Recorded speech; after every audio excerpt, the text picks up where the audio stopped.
Hello, you there? Yes, you go to a foreign country where you don't even know what will happen as you don't know anything about the country, but you want to feel how life should be, so it doesn't matter, and you go to that country and risk whatever life you have before and lose it. Making a new life is very hard, but you know what's hard? You will be in forever your comfort zone, as this can ruin your life, and imagine how life would be if you know what happens every time you try something out of the box. Now that you get what we mean, of course I meant to say what I mean. Watch the video and enjoy this cinematic gems and indulge in a guilty pleasure of wasting our time on thing that truly doesn't matter. Lost Young Ladies and Adore Hotels plays just like the result of a collision between Lost in Translation, Looking for Mr. Goodbar, and the whole 50 Shades of Grey adventure.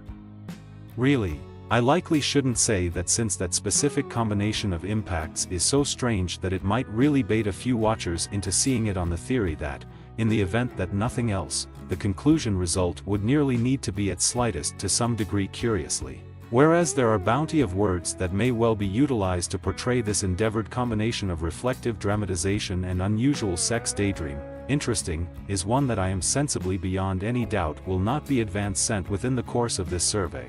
Alexandra Daddario, right? Oh my god, she really is the best actress in this world. Oh wait, she is so perfect. She has the best of everything.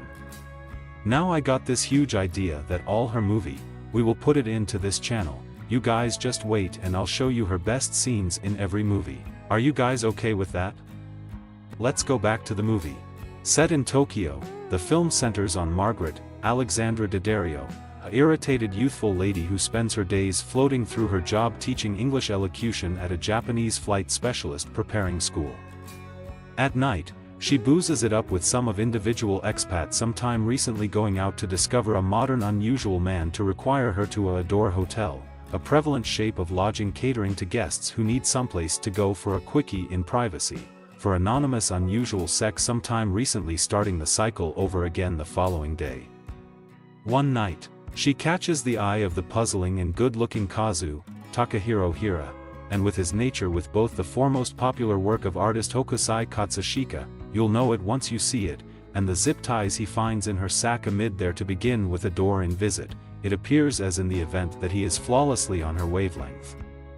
Indeed, the disclosures that he may be a part of the Yakuza which he is around to urge hitched have no impact on her other than a handful of questions, almost the total idea of chopping off a finger as discipline. It cannot final, of course, and when things inevitably alter, it sends her on a descending winding that will probably lead to either self-destruction or self-realization. In either case, a part of sheets will have to be cleaned along the way. Lost Young Ladies and Cherish Hotels was based on a 2006 novel by Catherine Hanrahan, and since I have not studied it, I cannot say in the event that this is often a case of an adjustment doing a net damage to the first source fabric or not, in spite of the fact that it ought to be famous that Hanrahan herself is credited with the screenplay.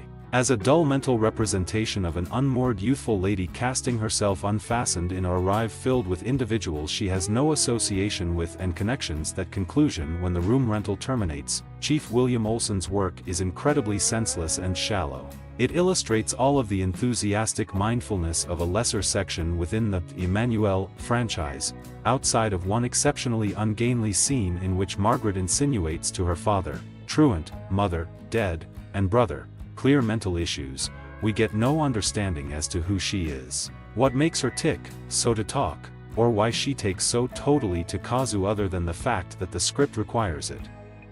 The Emmanuel comparisons don't extend to the suggestive substance, which needs to be seen as tense and provocative but demonstrates to be as hot and stirring as a limpudon and as outre as a visit to Spencer's Blessings. At that point there, the film's desperate endeavor to undertake to by one means or another add a cheerful finishing to all of the bleak nonsense that has gone before it, and which as it were fits in the sense that it is fair as improbable as everything else on show.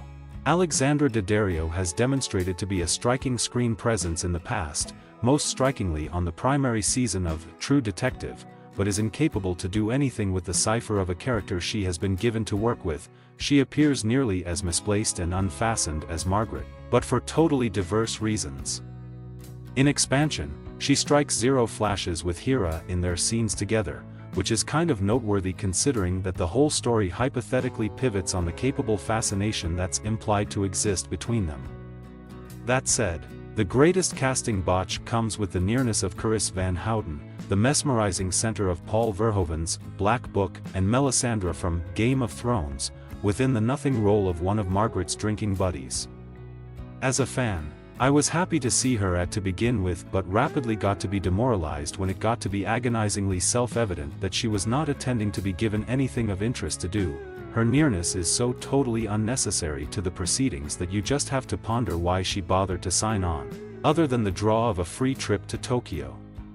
She winds up clearing out sometime recently. The procedures come to their mercifully yet ludicrous conclusion, and when she does, most viewers will want to safeguard with her as well. Anyone wants to hit us up with the Game of Thrones? We can assure you how it works, and we will show you the best scenes, of course. That won't even happen in this channel, as we always gonna serve you the best possible scenes in every bit of the movie, and we can continue to love this like our time.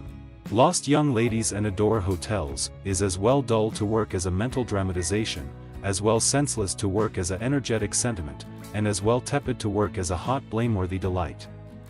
Like its courageous woman, it sends viewers on an arrangement of progressively good-for-nothing and unfulfilling experiences, but the closest thing to a sense of catharsis that they get comes as it were with the entry of the conclusion credits. To allow credit where it is due, I will concede that it does have a grabber of a title. Perhaps somebody will one day take it and apply it to a motion picture that merits it. We hope you enjoy the bit of this, as YouTube can give us the best possible of everything. Well, that is a must, and we must make this viral. Kindly share it to your friends and family. Let them watch this movie from 2020 and tell them how pandemic works in the industry, and love your family every time, never back down. It's not always we're gonna be up and low. Life is all about that. We hope you liked that video. Don't forget to like and subscribe for more. See you in the next.